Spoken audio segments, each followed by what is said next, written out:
समझ नहीं आती। कल तक ताजिया के नाम पर गुंबद और मीनार बना करता था।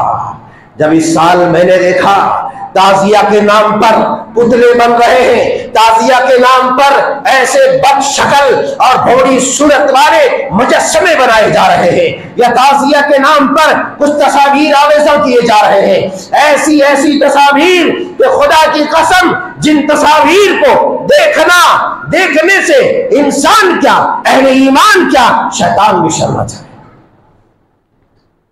बाज बदबख्तों ने ऐसा किया कि ताजिया के नाम पर हसीन तरीन जमील औरत की तस्वीर आवेज़ा किया और खूबसूरत हसीना पुतला आवेज़ा किया, और ताजिया के नाम पर या हुसैन और या अली के नाम पर। मैं पूछता हूं, ये कौन सा दीन है, ये कौन सी शरीयत है, या ये कौन सा हुसैन का तरीका है, या कौन से हुसैन की ये मोहब्बत है?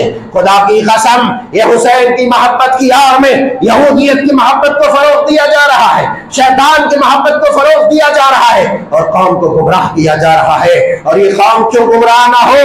आज आलिम के नाम पर, आलिमों के नाम पर अपने अपने स्टेजों पर ऐसे ऐसे बज़ात शैतान के कारिंदों को बुला करके ताजिया के सपोर्ट में, ताजिया के जवाब के ऊपर बड़ी लचकदार तकरीरें, और पूरी रात यजीद करके, पूरी रात मुआविया करके रज़ी अल्लाह ताला अन्हु, पूरी रात दीगर सहाबा या दीगर ताबीन के नाम पर गुस्ताखियां करके, उनकी इज्जत और नामूस पर छेड़छाड़ करके, उनकी इज्जत और नामूस को तार करके पूरी रात गुजार देता है, और लाखों रुपया नजराना हदिये की सूरत में लेकर के चला जाता है। इस जाहिल और बेअकल कौम को गानो गान खबर नहीं होती कि आखिर जिसको बुलाया था, हुसैन की तो कोई तारीफ नहीं की, अली की तो कोई तारीफ नहीं की तो इतनी, मगर उस स्टेज में अल्लाह की रहमत को वहां से दूर किया, मुसलमानों की एक जमात पर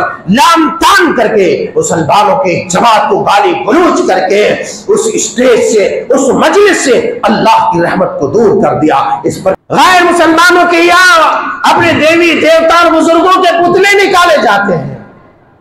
तुम पुतला निकालो तो सवाब है, तुम पुतला निकालो तो नेकी है, तुम नारेबाजियां ढोल के आवाज पर नाचो नंगे तो कि सवाब है, और कोई गैर मुसलमान निकाले तो कहो ये आजाद है, ये कुफ्र है, ये शिर्क है।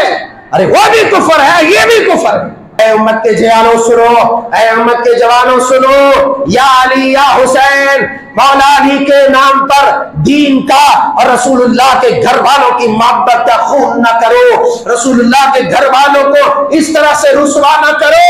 अगर तेरी बहन, तेरी बेटी, तेरी माँ को इस तरह कोई रुसवा करे तो बर्दाश्त नहीं कर सकता। सैयदुल अंबिया इमामुल अत्किया के घर वालों को तुम रैलियों के जरिए रुसवा करो। ढोल और तबलों, जिस ढोल और तबले की नाच और गानों की आवाज को तोड़ने के लिए, आलाते मज़ामीर को मिटाने के लिए रसूलुल्लाह आए थे। आज रसूलुल्लाह के घर वालों को तुम ढोल और तबलों के चोट पर, उनकी आवाज पर रुसवा करते फिर रहो गलियों में। रसूलुल्लाह ने फरमाया था, लतरकबुन्न सुनन मन कान क़ब्लकुम शिब्रन बिशिब्रिन व ज़िराअन